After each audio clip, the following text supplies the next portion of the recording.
They said the guest room was taken. You can sleep in the garage, Grandma, Shelley added, without looking up from her phone. I didn't argue. I just nodded. Later, as I sat on a fold-out cot next to paint cans and a lawnmower, I realized I'd already made my decision. The cold settled into my bones by midnight. No insulation, no heater, just a scratchy blanket and an old quilt I'd crocheted myself back in 1982, the one with the orange tulips. My hands, once deft and fast, now slow and aching, tried to tuck the quilt tighter around my shoulders. My breath came out in puffs of mist. Somewhere inside the house, laughter burst from the living room. I could hear the clinking of glasses, the bright edge in Greg's voice when he drank too much, and Shelley's louder than necessary laugh. There must have been guests. Someone important enough to take the guest room. I didn't ask who. I hadn't asked much for years. The concrete under the cot was unforgiving. I turned to one side, my hip protested, turned to the other, my back joined in. The garage smelled like motor oil and dust. I closed my eyes and thought of James. He'd been gone 22 years, and somehow I still reached for him in moments like these. You wouldn't have let this happen, I whispered. My voice echoed against the metal shelving. Nobody heard. At 4:15, I opened the door and stepped out into the freezing morning. Stars still hung in the sky, sharp and indifferent. My breath fogged the air as I carried my small bag down the driveway. I didn't look back at the house. I already knew every window, every brick, every flicker of porch light. I'd paid for half of it after all. The bus station was a 20-minute walk. I took it slow. My knees didn't like the cold, but I kept moving. At the corner, a neighbor's dog barked once and fell silent. A porch light blinked on. No one came out. At the station, I bought a ticket to nowhere in particular. Just the first bus out. The woman behind the counter raised an eyebrow when she saw me with no coat, no scarf, just a thick sweater and a cardigan. "You okay, ma'am?" she asked. "I'm leaving before someone locks me in the garage again," I said. She didn't laugh, just nodded and handed me my ticket. On the bus, I sat by the window and watched the town pass by. The bakery where I used to buy cinnamon rolls for Greg before school. The library where I'd taught reading to second graders for 2 decades. The small park where I pushed a stroller, then watched from a bench as Greg played soccer. Places I used to belong. By the time the sun came up, I was 50 miles away. A diner near the highway welcomed me with weak coffee and warm pancakes. I sat in a booth, rubbing warmth back into my hands, and thought, not for the first time, that something in me had gone quiet these last few years. Quiet and tired, but not dead. I pulled a napkin from the dispenser and started writing. Names. Numbers. Things that still had my name on them. The house, the savings account, the small trust fund James and I had started for emergencies. I'd given Greg too much access. That was about to change. My phone buzzed in my purse. I didn't take it out. I didn't want to see the messages yet. Let them wonder. Let them return to an empty house and figure out what it meant. It wasn't revenge. It was release. The first time I told myself it was temporary, just until I got back on my feet. That's what I told Greg when I moved in, 3 winters ago, after a slip on the back steps left me with a broken wrist and a cast up to my elbow. "Only for a few weeks," I said, "until I can cook again, drive again." Shelley had nodded like she was doing me a favor.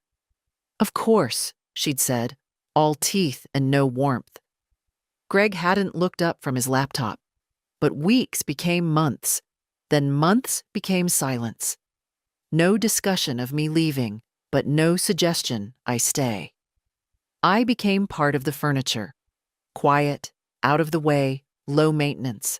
I learned when not to enter the kitchen, when not to touch the thermostat, when to disappear into my room. They called it the guest room, but it had no lock, and the mattress sagged in the middle. The dresser smelled of cedar and old mothballs. I brought only the essentials: a week's worth of clothes, a framed photo of James, my knitting basket. It was supposed to be temporary. I didn't want to get comfortable. Shelley liked things just so. Shoes by the door, no perfumes, no TV during dinner. "It's not personal," she'd say when she moved my things. "I just need order." One morning, I found my teacups boxed and stacked by the basement stairs.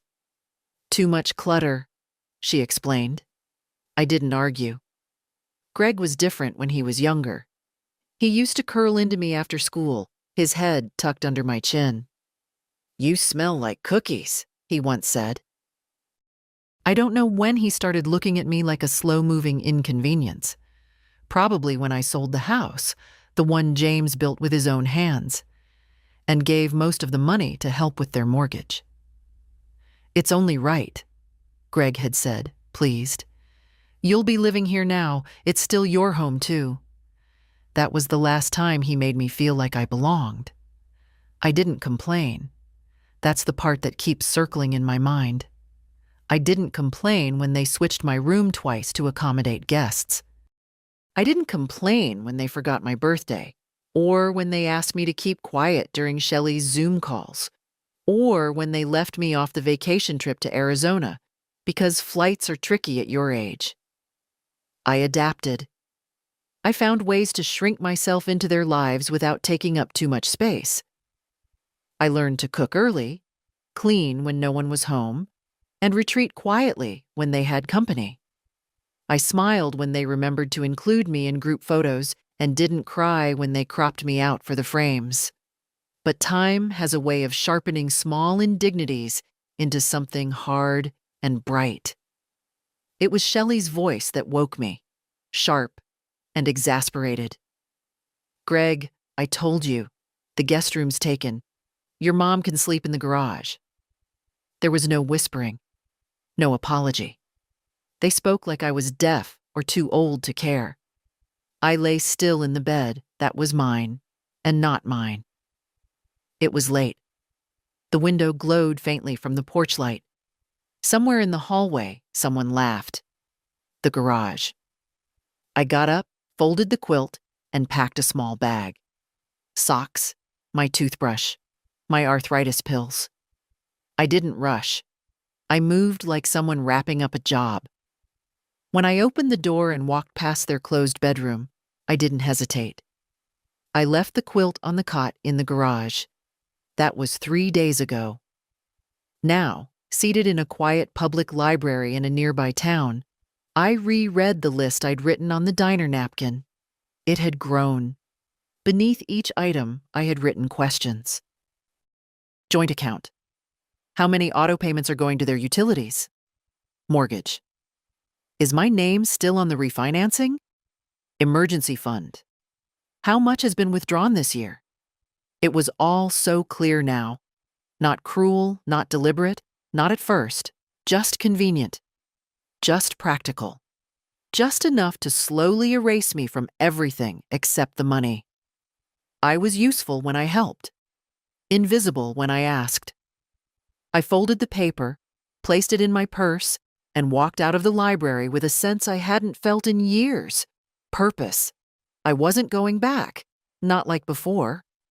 It started with the thermostat. The first winter I got up at 6 to make tea and warm my joints by the stove. I turned the heat up to 72. By 8, it was back down to 65. "Energy costs are insane," Shelley had said, smiling with all her teeth. "We try to keep it low. Hope that's okay." So I wore 2 sweaters and fingerless gloves in the kitchen, drank lukewarm tea and told myself it was fine. I'd lived through worse. Then it was the TV. "Could you keep it low?" Greg asked one afternoon while I watched a documentary in the den. I've got a call in 10. His home office had 3 doors between us. The remote disappeared after that. I started watching programs on my tablet with headphones. They never told me not to bake, but the flour slowly vanished from the pantry. The sugar, too. The oven knob got mysteriously jammed one day and stayed that way for weeks. Shelley shrugged. Must be old, she said. We've been meaning to upgrade. They ordered takeout almost every night. There were rules, though they never called them that. Shoes off at the door, no perfume. Don't touch the smart speaker. And the kitchen was Shelley's domain, except she barely cooked. I made my own meals and cleaned my dishes before they came home. Once I made a casserole for all of us. Tuna and noodles, just like Greg used to love. I set the table. Waited. At 7, they came in with pizza boxes. Oh, Shelley said, seeing the casserole. Sorry. Greg wanted Thai, and I wasn't up for cooking. Greg gave me a little nod. Maybe tomorrow? The casserole sat untouched in the fridge for 3 days before I threw it out. Even the grandkids started coming by less. Layla was 14 now, always busy with school or friends. Josh, 10, barely looked up from his tablet. I'd offer to play checkers, to bake cookies. They always had somewhere to be. Don't take it personally, Greg once said. They're just modern kids, not like we were. I started walking more, around the block, to the store, even when I didn't need anything. I learned the names of neighbors' dogs, waved at the mailman. I stayed out of the house as much as I could without causing concern. My room, the guest room, was small, but it was mine. I made it neat, kept my belongings in one drawer. I stopped hanging clothes in the closet because every few months, Shelley would ask, "Do you still need all this space?" Once, when guests were coming from out of town, she asked if I'd mind moving to the basement for a weekend. Just a few days, Mom, Greg said. We need the guest room to look nice. I slept on an air mattress beside the water heater. Later, I found one of my sweaters in a plastic storage bin, damp and mildewed. I didn't argue. I didn't cry. I reminded myself that I had no mortgage, no bills, no loneliness. Not really. I reminded myself that James would want me to keep the peace. But peace comes with a price, and I'd paid in quiet obedience. I had made myself small enough to fit into their corners. Until the garage. That night was a line. The moment when inconvenience turned to erasure. I wasn't just not welcome in their home. I was expendable in it. Now, seated in the waiting room of a modest legal office, I stared at the wall clock ticking past 11. I'd called that morning, asked if someone could walk me through the steps, freezing joint accounts, revoking financial proxies, changing beneficiaries. A young woman in a gray blazer greeted me with a polite smile. "Mrs. Carmichael, right this way." Her office smelled like lemon polish and paper. She offered me tea, which I declined. "I just want to understand what's mine," I said. She nodded. "Let's go through everything." We did, line by line. I took notes in a small notebook, the kind with a magnetic clasp. Every page filled with facts, not emotions. Facts were safer. Facts didn't cry in the night, didn't feel betrayed or ashamed. When we were done, she looked at me kindly. "Are you sure you want to do this?" I looked her in the eye. "They asked me to sleep in a garage." That was enough. The cashier at the hardware store was the first to speak to me like I was still a full person. "Cold week ahead," she said, scanning the small space heater I was buying. "You got a good one there. Quiet, but powerful." I nodded, gripping the handle of my tote. I'd picked out the heater carefully. Not too expensive, but with enough strength to warm the corner of the garage where I knew I'd be sleeping. I told myself it was just precaution. I hadn't yet admitted the truth to myself, that my place in the house had shifted permanently and not in my favor. A week before that, Layla had stopped by after school. Just her and me in the kitchen. I made cocoa the old way, on the stove, with whole milk and a pinch of cinnamon. She took one sip and smiled. "Nobody makes it like you, Grandma." We sat in silence for a while. Then she said, "Mom says you're always tired, that you like being alone." I looked at her. She was 14, but her eyes were already half closed to things she didn't want to see. "Do you think that's true?" I asked. She shrugged. "You don't say much anymore." That night, I lay awake and thought about all the things I hadn't said. Not when they asked me to give up my bedroom. Not when Shelley boxed my photos and labeled them extra. Not when I heard them joke about me on the patio with their friends. Mom still uses paper checks. Isn't that adorable? They had softened me into silence, not through cruelty, but with mild embarrassment and tired tolerance. Like I was a project someone had started and lost interest in, and I'd accepted it. Out of love, maybe, or fear, or just the old habit of making myself smaller. But something was beginning to move inside me, a shifting of weight, a crack in the floorboards. It began to show in little ways. At the grocery store, I paid with cash instead of the joint card. At the bank, I asked questions about statements I'd ignored for years. And in the quiet of the public library, I began to write letters. Not angry or sentimental, but firm.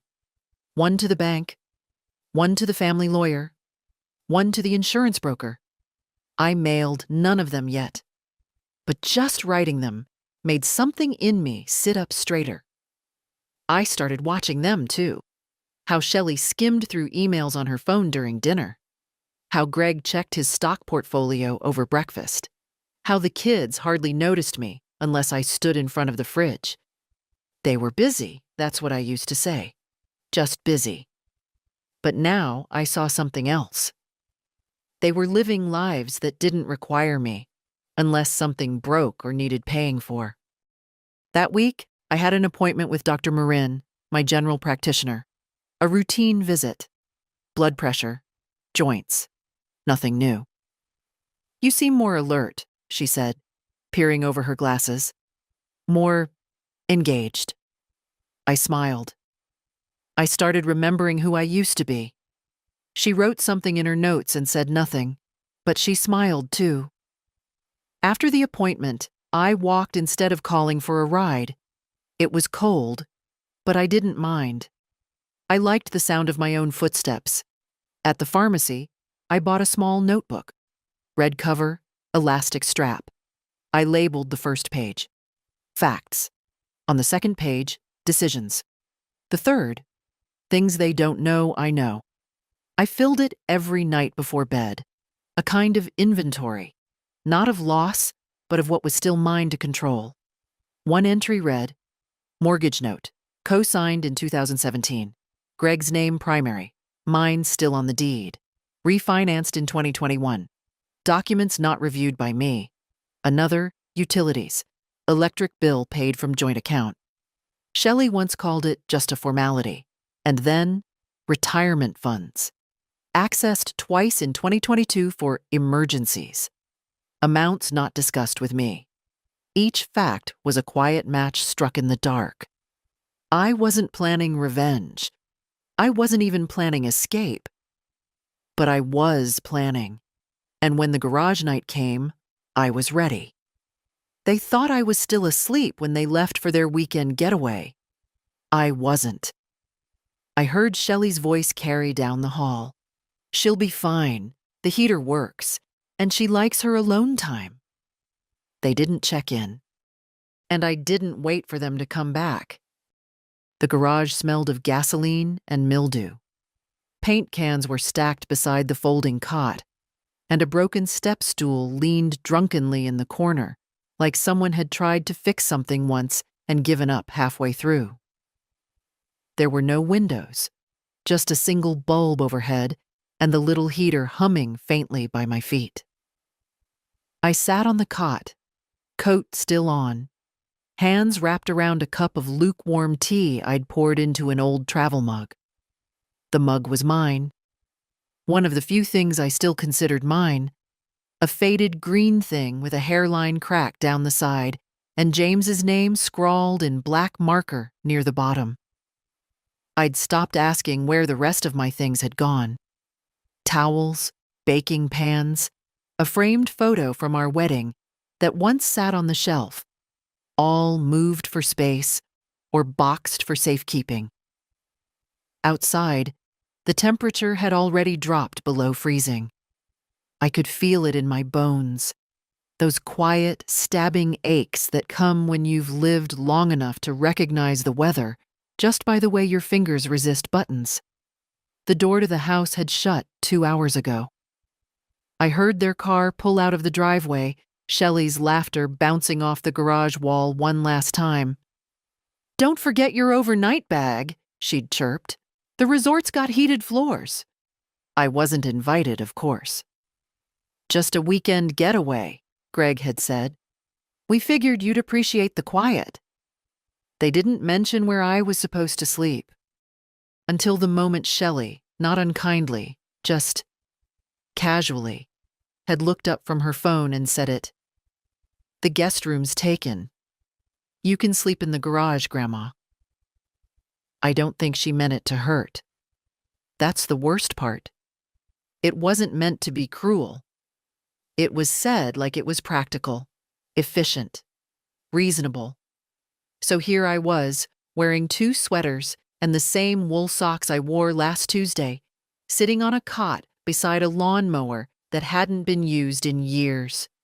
The heater ticked and wheezed. The bulb flickered now and then. And the silence. That was the real sound. Not just the absence of voices, but the full-bodied hum of a life I no longer had. I sat that way for what must have been an hour. Then I stood, slowly, walked to the corner of the garage where an old metal shelf held boxes marked Holiday and Greg's college stuff. I found a blanket in one, threadbare, smelled like dust and oranges. I spread it over the cot and lay down. The cot groaned beneath me, the metal bar pressed against my back. I looked at the ceiling. And I waited. Not for morning, not for rescue. I waited for myself. I remembered a night when James and I were young, newly married. The heater had gone out in our first apartment. We lit candles and put on every coat we owned. We laughed until we couldn't feel our faces, then held each other in bed until the morning sun pushed the frost off the windows. There was no one to hold me now. No shared coat rack. No laughter. But there was still me. At 3 a.m., I woke up shivering. The heater had stopped. I got up, knees howling, and kicked it gently. Nothing. I unplugged and plugged it back in. It coughed to life, flickered red, then fell silent. I looked around, teeth chattering, and for a moment I saw the space for what it was. A place to store forgotten things. Dead tools, empty boxes, people they didn't know what to do with. By 4:15, I was dressed, my bag packed. I didn't leave a note. There was no note to leave. They didn't ask where I was going, so I didn't tell them. I walked past the flower beds I used to tend, past the porch light I had paid to replace, past the gate Greg never got around to fixing, and I didn't look back. The bus station was almost empty at dawn. A single man sat slumped near the ticket machines, a suitcase between his knees, snoring softly. The overhead lights buzzed, too white, too loud. I stood in line behind no one, waited for a woman in a maroon vest to glance up. "Where to, ma'am?" she asked, eyes flicking past me before settling back on her screen. "First outbound," I said. Doesn't matter where. She raised her eyebrows but didn't ask. Just tapped the keyboard and said, "Bus to Hensonville leaves at 6:05. You'll need to switch in Halder." "That'll do." She printed the ticket, slid it across. "Cold out there," she said, almost kindly. "Yes," I said, "but not where I'm going." The ride was slow. I sat by the window and watched the landscape shift. Not dramatically, just enough to feel it. Neighborhoods blurred into fields, the dark stitched together with patches of silver frost. The roads were empty, the sky bruised with early light. I thought about what they'd find when they came back. No note, no missing things, just absence. My purse gone, my pills, the travel mug, the blanket folded neatly on the cot, the heater unplugged, the cot itself smoothed flat. They wouldn't panic, not at first. Shelley would think I went for a walk, or maybe to the store. Greg might check the garage, frown at the quiet. It would take a few hours before they started calling. Before they noticed what else was gone, the binder with the financial records, the drawer in my room where I kept my checkbook and bank statements, the folder labeled home ownership documents. I'd never really been invited to discuss. I didn't want to hurt them. That was never the point. I just wanted them to know I wasn't asleep anymore. At the transfer stop in Halder, I bought a cup of watery coffee and sat on a bench with my coat collar pulled high. My phone buzzed once. Greg. I didn't answer. I turned the ringer off and dropped it back into my bag. There's a peace that comes with the early morning. Before people know you've disappeared, before the questions start. It's not silence. It's breath. It's space. I remembered the first time I left home, at 21. Married James that fall. We had a single bedroom and a leaky roof, and still we thought we owned the world. He made furniture from discarded wood, and I worked at the elementary school lunchroom, hair in a net, arms elbow deep in dishwater.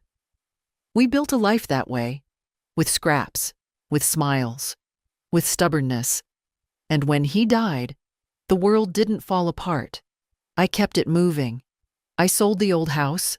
I gave Greg and the kids what they needed. I said yes more times than I can count. I signed forms I didn't read. I trusted they'd keep me close. But somewhere along the way, I stopped being part of the plan. I became the asterisk, the logistical wrinkle. Now, on a bus headed toward a town I barely remembered, I opened my notebook and began to write again. Things I still own. My name. My decisions. A quarter share of the house. A personal savings account with balance last checked at $43,816. A retirement fund not yet touched. My story. That last one mattered more than I realized. By noon, I arrived in Hensonville, a small place. Clean streets, quiet shops, a diner with red booths and real pie. I ordered soup and asked the waitress if she knew a local attorney. She pointed across the street. Second floor, above the pharmacy. I went straight there. The office was small, smelled of carpet and coffee. A man named Richard Grady sat behind a desk, mid-60s, gray beard, kind eyes. "I need to make changes," I said. "To my will. My accounts. My trust in people." He smiled gently. "Let's start with the easy part." And for the first time in years, I did. Richard Grady didn't flinch when I said the word revocation. He just pulled a yellow legal pad from a drawer and clicked his pen. "Start from the beginning," he said. So I did. I told him about the co-signed mortgage, about the joint bank account I no longer checked because Greg managed the online stuff, about the small nest egg I hadn't looked at since James passed, about how I'd been told to sleep in the garage. I said it plainly, like a grocery list. Richard nodded slowly, his pen scratching. He wasn't shocked, which told me more than I expected. "It happens more than people think," he murmured. Quiet sorts of erasure, not overt, just inch by inch. I liked that word. Erasure. It fit. Not abuse, not cruelty, just slow disappearance.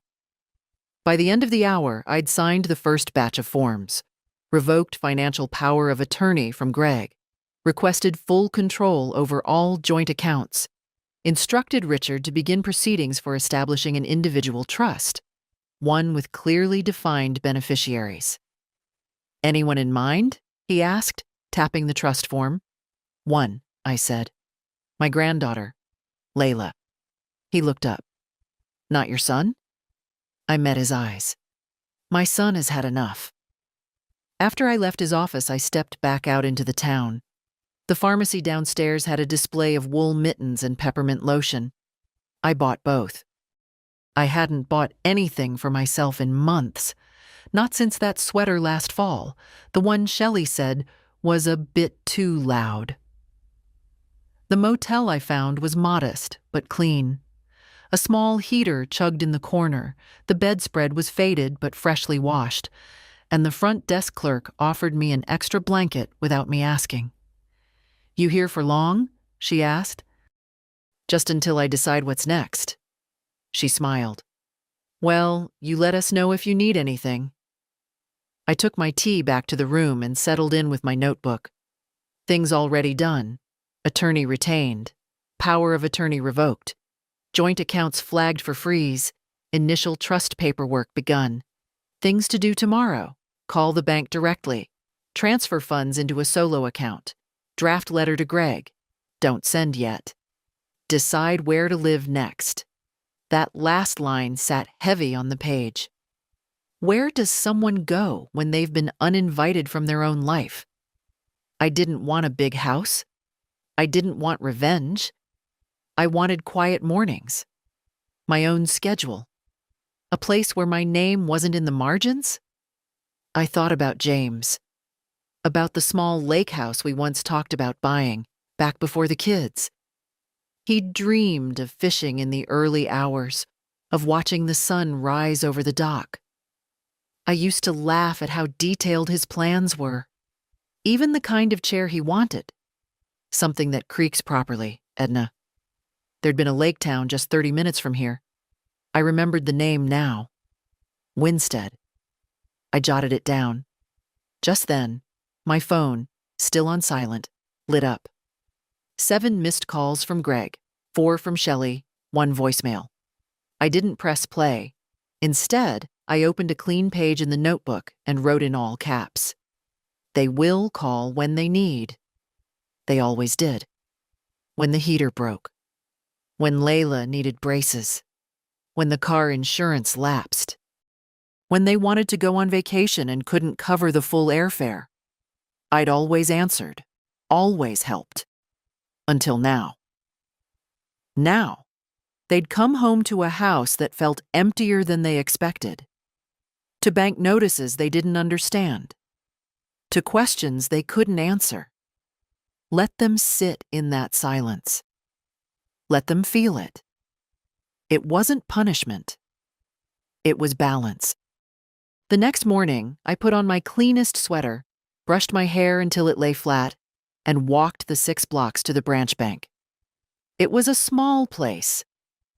2 tellers, a single office with frosted glass, and the faint smell of printer ink and floor polish. The manager's name tag read S. Neary. She looked about 40, with that tight, professional politeness you only earn from years in customer service. I introduced myself. I'd like to review all accounts where my name is listed, jointly or otherwise, and I want to place a freeze on all shared access until further notice. She blinked once. Of course. Do you have identification? I handed her everything. License, bank card, a folder of printouts Richard had prepared for me. I was tired of playing dumb, tired of being handled. She invited me into her office, offered me coffee. I declined. 10 minutes later, she frowned at her screen. Your joint checking account. There's been a lot of outgoing transfers. I know, I said. I'd like that account closed. We'll need your son's signature. No, I interrupted. You won't. I have revocation of joint authorization on file, processed by legal counsel. I tapped the folder. She opened it. Her eyebrows lifted slightly. Well, I see. Then yes, we can proceed. Her tone changed, a little more careful, a little more respectful. I'd like to open a new account in my name only, I continued, and transfer all available personal funds there. No linked access, no family names, no auto payments. Of course, Mrs. Carmichael. When I left the bank an hour later, I had a new checkbook, a new debit card, and a printout of every transaction Greg had made in the last 8 months.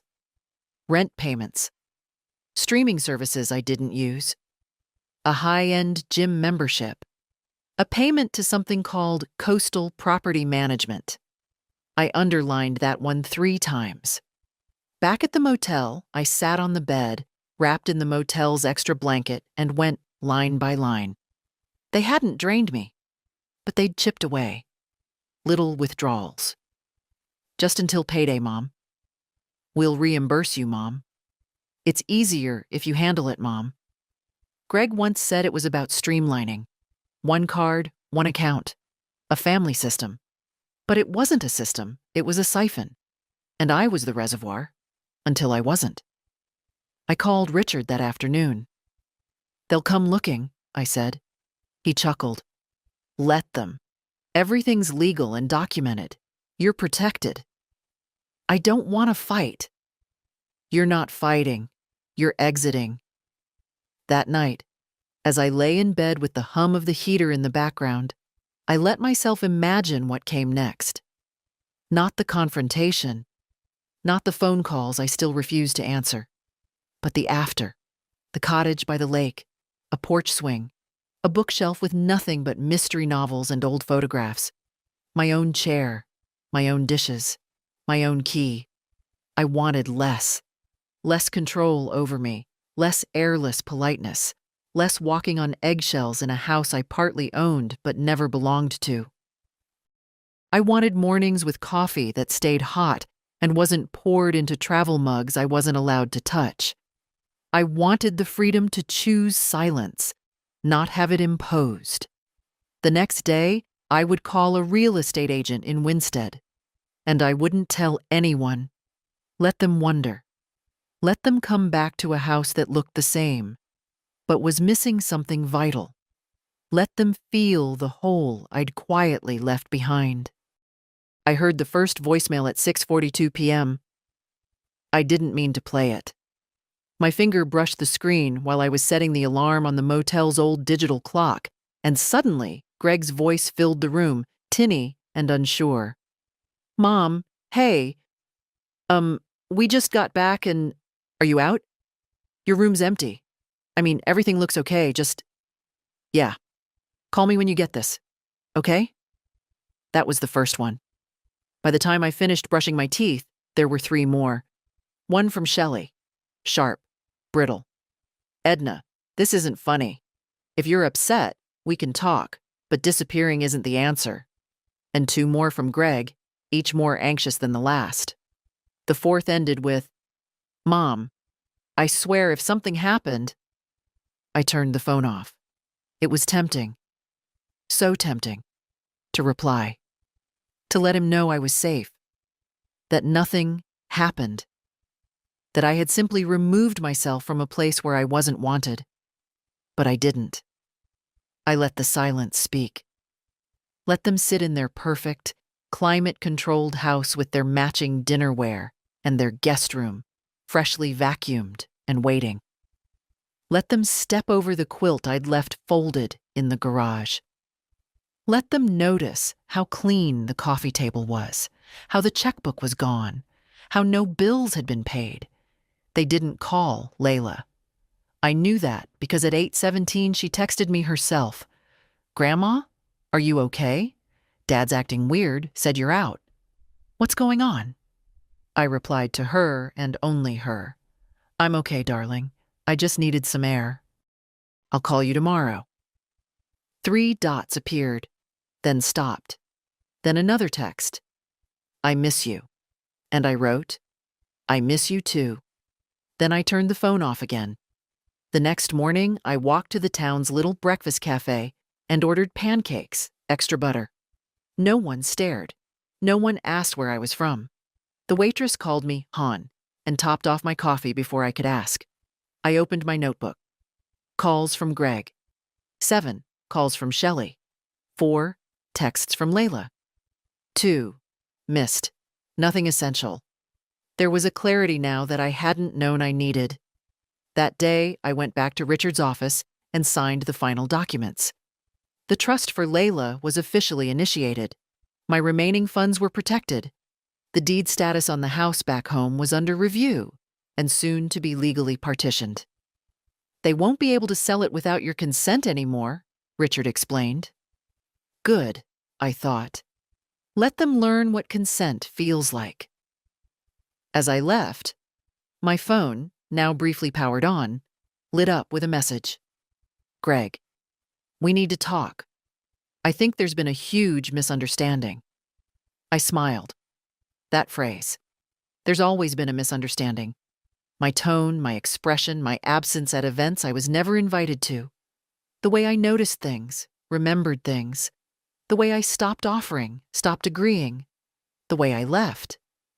They never understood the simplest truth. I had the right to say no. No to being moved around like furniture. No to eating at a different table. No to being told I was too sensitive when my name was dropped from plans. And now, I had said no with every form I'd signed, every transaction I'd undone. By noon, I had 2 appointments to view small rental homes near Winstead Lake. 1 bedroom, no stairs. Quiet neighborhoods, not much. But mine. And tonight, I'd sleep again under a roof no one could push me out of.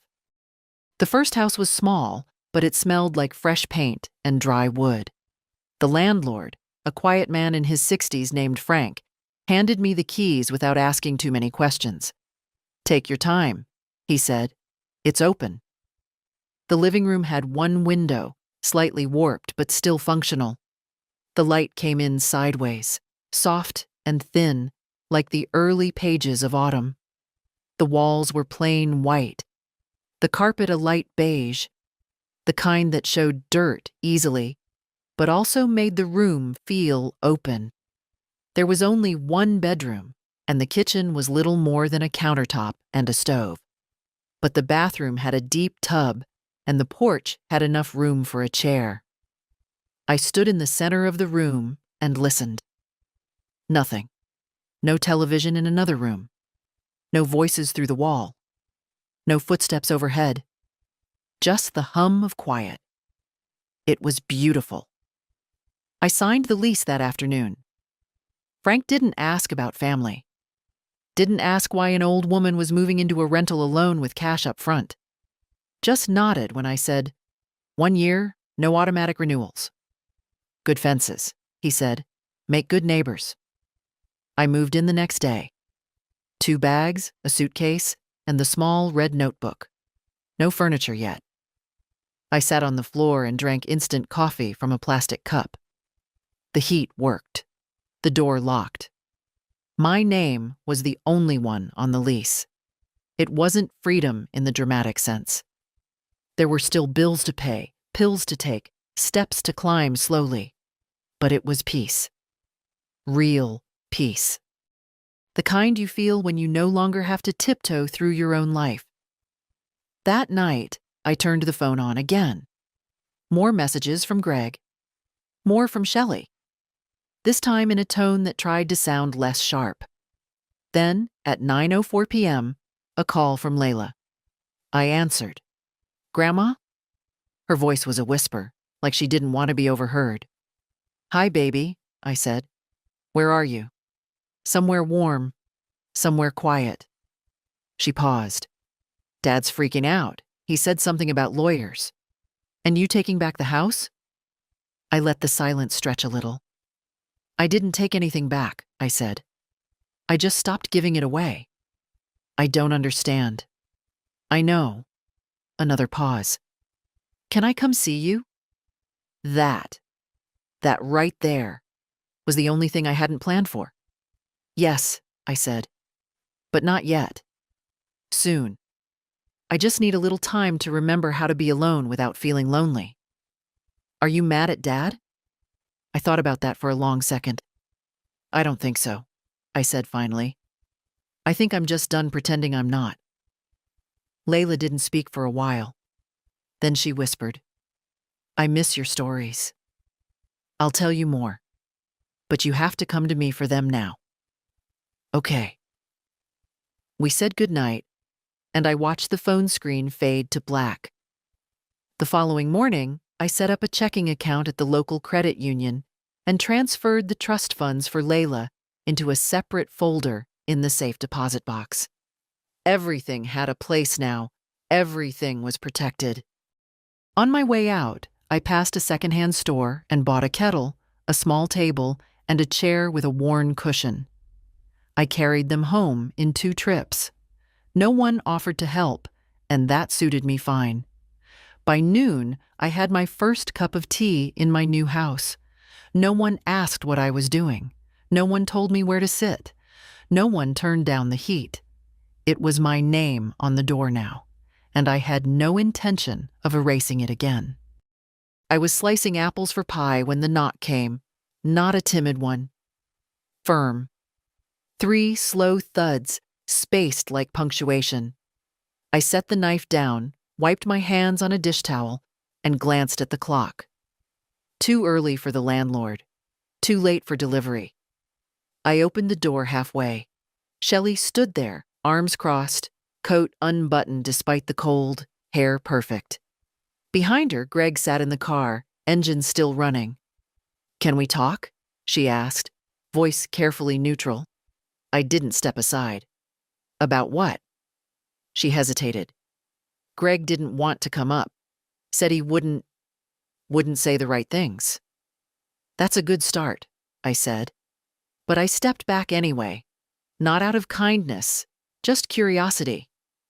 She walked in, looking around like she expected dust, like she was preparing herself to be generous about how small the space was. It's very minimal, she offered. It's clean, I replied, and quiet. She nodded once. Greg is upset, confused. Upset he's not getting mortgage support, or upset I stopped funding his gym membership. She blinked. That's not fair. No, I said. It's accurate. Silence. I moved past her, poured myself a cup of tea, and waited for the real reason she was here. She didn't sit. I don't think any of this is necessary, she began. You've always had a place with us. Greg thought, no, I interrupted. Greg didn't think. That was the problem? He assumed. Assumed I'd stay, assumed I'd give, assumed I'd shrink. I know the garage thing seemed harsh, she said quickly. But we had guests, important guests. There wasn't space. There was a room, I said. It just wasn't for me. She frowned. It wasn't personal. That, I said quietly, is the line that made me leave. Shelley looked like she'd rehearsed for something else, for resistance maybe, or tears. But not this. Not quiet certainty. We didn't mean to hurt you, she said, softer now. But you did. I just don't want this to be forever. I sipped my tea. It already was. She stared at me. You stopped seeing me as someone with a boundary, I continued. Someone with a memory. You wanted help, not history. I'm here, aren't I? Yes, I said. But it's not your visit that counts. It's what you do when I'm not in the room. Another silence. Outside, the wind picked up. Her coat fluttered behind her. You could still come back, she said. We could adjust. I already did, I said. I adjusted to solitude and peace and knowing what belongs to me. Finally, her gaze dropped. She glanced once around the room at the single chair, the folding table, the kettle. You really don't want to come home. I am home. She nodded slowly and stepped back toward the door. I don't know what Greg will do, she said. He's proud. So am I. Shelley paused. Layla said you want to see her. I do. She's worried. She'll be okay, I said. We both will. She opened the door. Cold rushed in. I'll tell him you're fine. I never wasn't. Then she was gone. No drama. No slamming. No breakdown. Just a woman who lost access to something she never saw as mine. I finished the apples. The pie came out just right. Layla arrived 2 days later, carrying a grocery bag with both hands and a nervous smile that tugged more at my heart than any of Greg's voicemails ever could. I brought the stuff for your tea, she said, holding up the bag. The kind you like. The weird dried ginger kind? It's not weird, I said, stepping aside. It's proper. She laughed, a real one, full and sudden, and walked into the little kitchen like it was the most natural thing in the world. Like she'd done it 100 times. The truth was, she hadn't. At the old house, we'd shared more rides than rooms. She'd always been busy or distracted or following the rules Shelley set without question. Not cruel, just distant. But not today. She took off her coat, kicked off her sneakers, and stood barefoot on the cold kitchen tile. It's small, she said, looking around. But it feels kind of like you. It is me, I said. Or at least it's mine. I put the kettle on while she unpacked. Ginger root, honey, the square tin I used to keep on my windowsill before it mysteriously disappeared in their house. She'd found the same brand. I had to order it, she admitted. No one sells it near us. I appreciate the effort.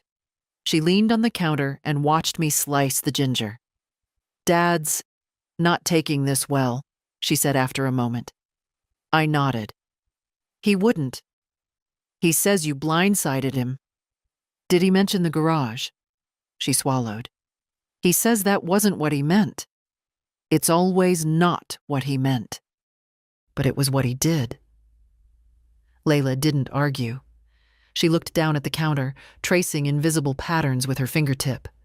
Her hands were shaking. He doesn't know what to say, she whispered. And neither do I. You don't need to say anything, Layla. You showed up. That's more than enough. We drank tea at the folding table. She told me about school, a boy named Eli, how she might apply to a college in Oregon. I listened like I was learning a new song. At some point, she asked, "Did you ever want to run away before?" I took my time answering. I never wanted to run. I just kept hoping someone would notice I was standing still. She looked at me then, really looked. The way James used to, like I was a person and not a parent. I'm glad you left, she said. So am I. She stood and washed the cups without being asked. Found the dish towel. Put everything back the way it had been. Not like a guest. Like family. Like respect. Before she left, she turned to me on the porch. You know they're going to keep trying, right? I know. What will you do? I'll keep doing what I'm doing. Living without asking permission. She hugged me. Arms tight around my shoulders, head pressed to mine like she hadn't done since she was 8, and scraped her knee on the driveway. You're brave, she whispered. No, I said. I'm just tired of not being. When she left, I stood on the porch for a long time, watching the curve of the road until her car disappeared. Then I went back inside and added a line to my notebook. Today, someone came to me. Not for help, not for money, just for me. The cottage settled into me as easily as I settled into it. Mornings came with slow light through the kitchen window and the soft pop of the heater kicking in. I started eating breakfast at the table again, not standing at a counter, not waiting until someone else finished. Toast, eggs, half a grapefruit. Real meals. Quiet rituals. I bought a small radio at the thrift shop and let it play while I folded laundry or wiped down the counter.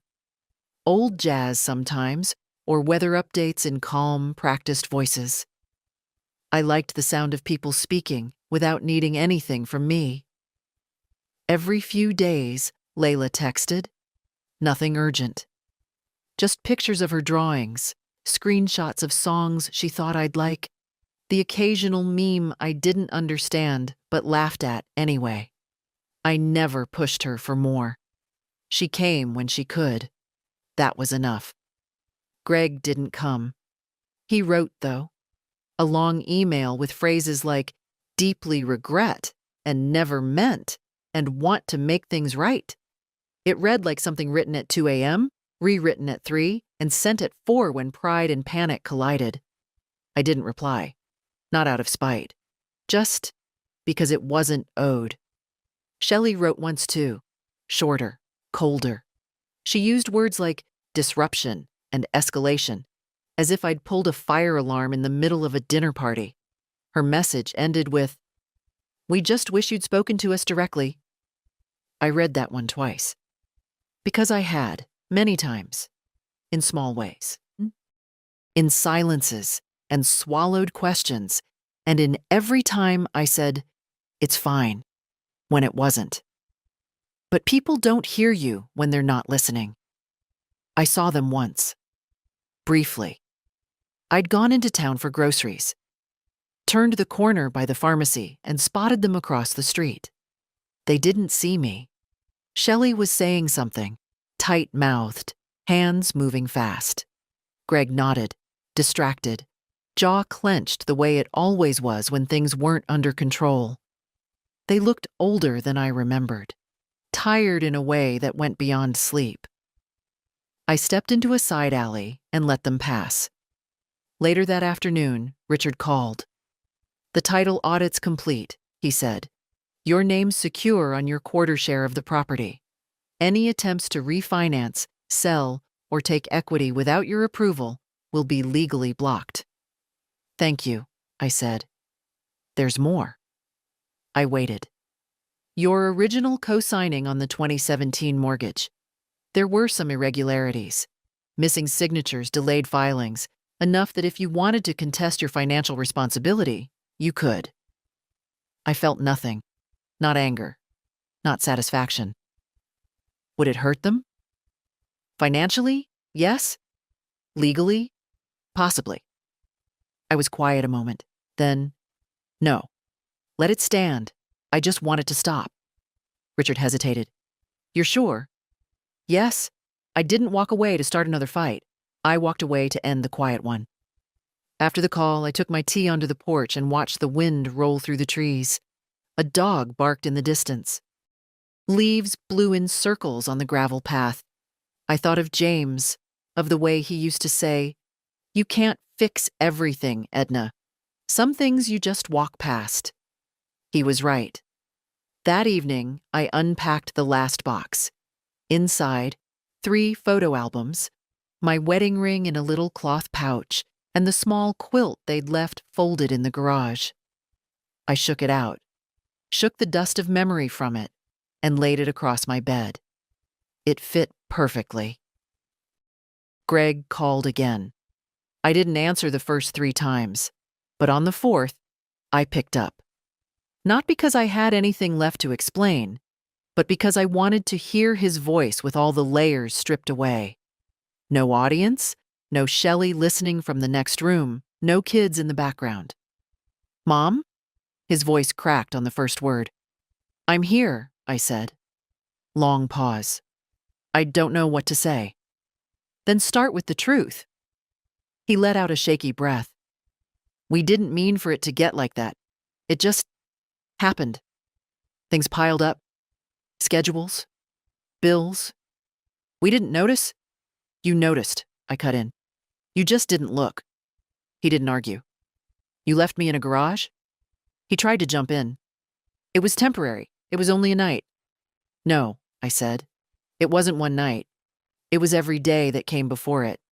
That night just made it clear. More silence. I imagined him sitting in the kitchen, hunched over the table like a boy again, waiting for someone to fix it for him. I panicked when I saw you were gone, he said. Because of the accounts? No, he said quickly. Because you were gone. I let that sit.